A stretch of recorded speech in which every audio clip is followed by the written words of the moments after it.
Olá, meus queridos tijolinhos na parede, bem-vindos a mais um vídeo do Bicha do Limbo. Eu sou o Pei e irei guiar vocês nesta jornada de conhecimento. Antes de começar, lembre-se sempre de divulgar o Corre da Bicha. Se inscrevam, curtam e compartilhem. E mandem para suas amizades que acham que gostariam deste conteúdo. A escola, o mundo da educação, talvez seja a nossa primeira ponte com o mundo social de verdade, Ele é o local das nossas primeiras interações e principalmente dos primeiros choques sociais, quando a gente sai do âmbito da família, com a nossa educação familiar, os valores que a gente aprende dentro da nossa casa, a gente aprende os valores gerais da sociedade, Não que a família não nos ensine coisas que todo mundo deva saber para a vida em sociedade, mas é ali que muitas vezes ocorrem os choques dos preconceitos, e das éticas pessoais ou desvios da ética, que as famílias ensinam para suas crianças. E o papel da pessoa da educação, ela é muito crucial porque elas são as nossas primeiras referências de vida, fora desse âmbito mínimo. Não é do tamanho de um ovo de galinha, nem de ovo de avestruz. E aí eu pergunto, quantos educadores, quantas pessoas dessa área se parecem com você? Quantas pessoas dessa área serviram de alguma referência pessoal de vida para você enquanto um corpo marginalizado, ou enquanto alguém que busca viver uma vida plena? A educação é tida como uma área feminina, Dentro das áreas divididas por gênero, ela é tida como uma área feminina. Mas se você reparar, conforme você vai pulando os degraus do nível da educação, conforme você sai do ensino fundamental, você entra no ensino médio e no ensino superior, você percebe a quantidade absurda de professores homens que você tem, como eles vão aumentando, Principalmente em áreas como as áreas da ciência da natureza e ciências exatas. Porque há essa divisão dos papéis, de que é o homem que tem que ensinar certos tipos de coisa ou ele é mais apto. Por mais que nós estejamos vivendo um processo de mudança desses tabus e racializando, a questão do ensino, é muito nítido como 90% das pessoas que você vai ter aula, conforme você vai aumentando o seu nível de ensino, são pessoas brancas. Raramente você tem pessoas negras em quadros educacionais de prestígio ou em níveis de educação mais elevados. Eu tive a chance no meu ensino médio de ter uma quantidade razoável de professores negros e uma quantidade de professoras mulheres em disciplinas do técnico, em disciplinas mais tidas como rígidas de papéis masculinos. E eu tive a chance de ter professores gays no ensino médio, Um era assumido e ele foi essencial, inclusive num período de dificuldade da minha vida, Mas um professor gay negro, por exemplo, eu só fui ter na universidade numa disciplina eletiva da Faculdade de Educação, quando eu pegava matérias da educação, sabe?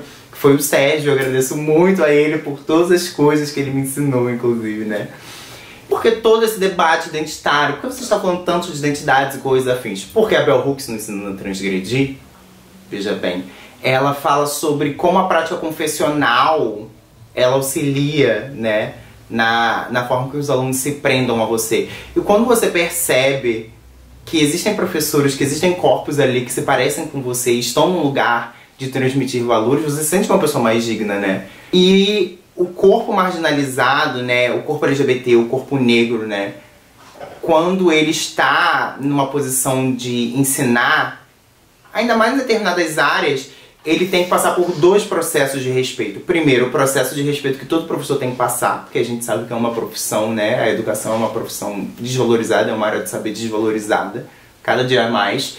E segundo, essas pessoas precisam impor o respeito por sua identidade, essas pessoas precisam impor o respeito por serem o que elas são. Então é muito doloroso, que pessoas dessa área, elas tenham que ter uma dupla função, de respeito, de humanização do seu conhecimento. Genkai, essa velha que tá aí? Mas é essa aí? Eu tenho uma pessoa da educação que ela é muito especial pra mim, que é a Dona Conceição, Ela faleceu tem 2 anos e ela foi minha explicadora. E conforme eu envelheci, ela me chamou para dar aula para os alunos que ela tinha. E é muito especial para mim lembrar dela, porque ela sempre me incentivou a ser o que eu sou, a ser quem eu sou e continuar querendo ensinar, Ela falava sobre a minha boa vontade de gostar de ensinar para as pessoas, e como isso me emociona muito pelo fato de que ela me passou as pessoas que ela dava aula, né, no fim da vida dela. E algumas pessoas eu tenho contato e gostam de ter aula comigo até hoje, me recomendam para outras pessoas. Isso é muito especial, porque há uma dificuldade nas pessoas me verem, né, como um corpo de instrução, um corpo que transmite. Eu tenho muita dificuldade para dar aula com meninos, porque é nítido que eles não têm muita confiança em mim. Eles não me veem como uma pessoa que explica coisas direito, né? E uma das vezes mais legais foi quando eu fui dar aula para um menino que, além de tímido, era nítido que ele olhava para minha unha, que ele olhava para mim, que ele olhava para o meu cabelo. E ele ficava com uma trava no início. E aí eu descobri que ele adorava jogar Yu-Gi-Oh! E eu amo Yu-Gi-Oh! E aí eu comecei a usar as cartas como uma referência para isso, né? E mostrar como a minha adolescência foi marcada por isso. E pronto, acabou o problema, né? Às vezes você precisa construir uma ponte com as pessoas com quem você quer ensinar. Você precisa mostrar as similaridades entre você e elas para que elas se sintam confortáveis, se sintam à vontade de perceber em você um potencial. Óbvio que a gente sabe como isso é difícil dentro de uma sala com 15 mil crianças, né, com 15 mil adolescentes.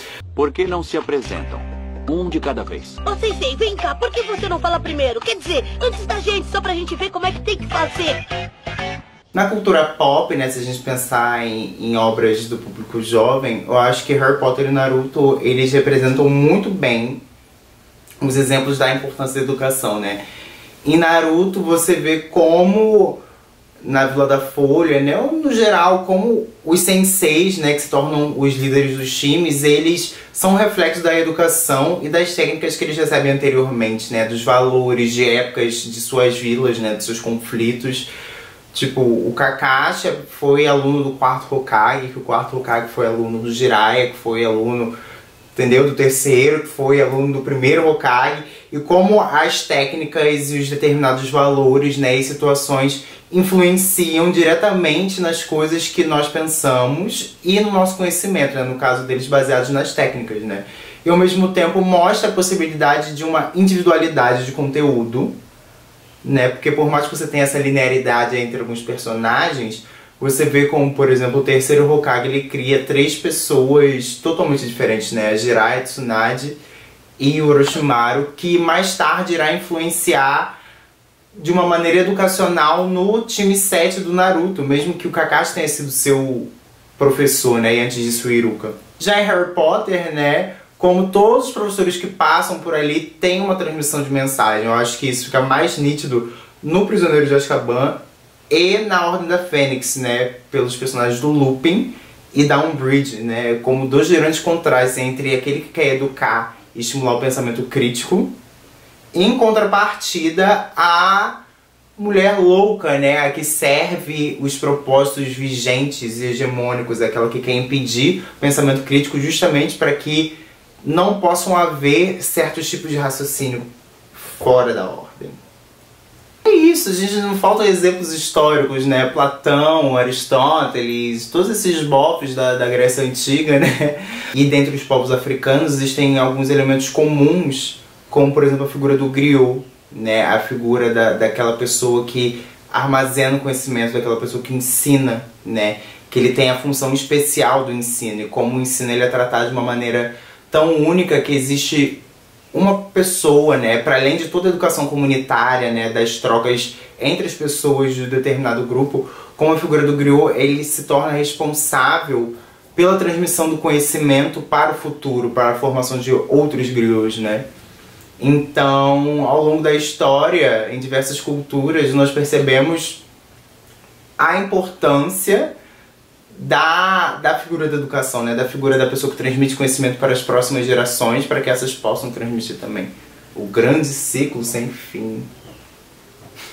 É só a gente lembrar da Matilda, lembra a professora da Matilda? São vários tipos. O professor, né, do The Wall, do Pink Floyd, ao mesmo tempo que aquela professora péssima do Todo Mundo Odeia o Chris, ao mesmo tempo que nós temos pessoas da área da educação que inspiram, né, a sermos pessoas melhores em filmes, né? O Sorriso da Mona Lisa. Por dia não dá mais conta, não, das coisas que a gente passa, obviamente. E assim, eu tenho um certo medo, né, do que me espera na área da educação. Eu acho que é comum isso. porque eu sofri muitos traumas de LGBTfobia, principalmente no meu ensino fundamental. Então, eu juro pra vocês que eu me sinto num desconforto absurdo quando eu passo numa escola de ensino fundamental. Na hora da saída eu me tremo, já aconteceu questões de eu ter ataque de pânico. Porque foi nessa esfera da educação que eu sofri muito. Então eu fico imaginando o tipo de comentário, o tipo de coisa que eu vou passar e ouvir quando eu for dar aula, né? E se fala muito sobre a imparcialidade do ensino. Quando a gente sabe que o ensino não é imparcial, o ensino é parcial. Ele reproduz valores já estabelecidos e muitas vezes ele quer manter esses valores já estabelecidos. Quando você, né, mantém os mesmos tipos de educadores, quando você não muda o perfil visual dos educadores, quando você não muda o perfil de vida das pessoas que transmitem educação, e enquanto você não alterar os conteúdos para algo mais próximo da realidade, você só vai continuar reproduzindo e criando pessoas de uma mesma instância. Enquanto você não tornar a educação um campo mais diverso, você simplesmente vai gerar uma manutenção de todo o sistema. Então não adianta pensar na educação libertadora, né? Quando as pessoas que precisam de liberdade, elas não estão ali na educação, né? Quando as pessoas que ensinam talvez o processo de liberdade pessoal, elas não estão ali. Quando você proíbe certos debates de acontecer, quando você proíbe certas visualizações, né? Um exemplo prático disso é que a lei sobre a questão do ensino de práticas étnico-raciais e história afro-brasileira, a lei 10.679, ela está aí há quase 20 anos aprovada. E quantas escolas, né, quantos lugares tratam dessa questão do ensino? Que vocês saibam. Entendeu? E aí as pessoas falam, ai, nós não temos formação para esse tipo de coisa. Realmente não, há muitas faculdades só tem história da África, história a partir de uma perspectiva de relações não brancas, né, como eletivas, não como disciplinas obrigatórias. Então, como as universidades, principalmente nos campos das humanas, que debatem tanto essa questão da construção da vida social, como elas se negam a trazer essas problemáticas para o campo hegemônico, né, que as pessoas têm que procurar por fora. E muitas vezes não interessa. A Ana Flor, né, uma travesti da área da educação, ela fala muito sobre como as pessoas, principalmente os pais, não gostam de ver uma travesti dando aula para suas crianças. Ela fala, eu estudei, né, eu adoro todas as coisas que a Ana Flor fala. E é sobre isso, né, você não vê corpos trans na educação, você não espera que esses corpos estejam ali. Porque isso é um desrespeito enorme na cabeça das pessoas, né? Não se avalia o conhecimento prático que essa pessoa tem para ensinar. Não se avalia todo o estudo, toda a carga de conhecimento, toda a jornada dela para que ela se prepare. Porque você ser uma pessoa da educação não é um trabalho fácil. Você conseguir compreender todas as obrigações e necessidades pessoais e coletivas que você tem para você ensinar, para que você possa transmitir conhecimento, não é fácil. E aí os pais se revoltam quando vem uma travesti dando aula, quando vem uma bicha dando aula, quando vem uma pessoa negra dando aula.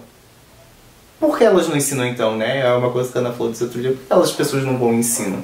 Porque eu estudei para isso, né? E eu saúdo ela e todas as outras pessoas da educação LGBTs, né, que estão aí nessa luta. Eu agradeço a Dona Conceição enquanto uma ancestral, né, no campo da educação, no campo da vida. Agradeço ao Sérgio, agradeço a Érica, agradeço ao Anderson, agradeço a Regina, agradeço a Silvana, agradeço todas as pessoas da educação que me possibilitaram, né, que me incentivaram a estar aqui até hoje, que me incentivaram a força para todas as pessoas da educação, para todas as travestis da educação, para todas as pessoas LGBTs na educação que estão aí. E sobre a música, né, vai ser muito caricato. A escolha da música é aquela mesmo que vocês já imaginam, né, Another Brick in the Wall do Pink Floyd. Toda a sua história, complexidade. Eu adoraria que vocês vissem um clipe também, né, porque tem aquela questão do trauma, da educação e tal, pitch, patata, pororó. Mas é isso, gente. Agradeço mais uma vez por me prestigiarem. Compartilhem, corre da bicha, né? E até breve.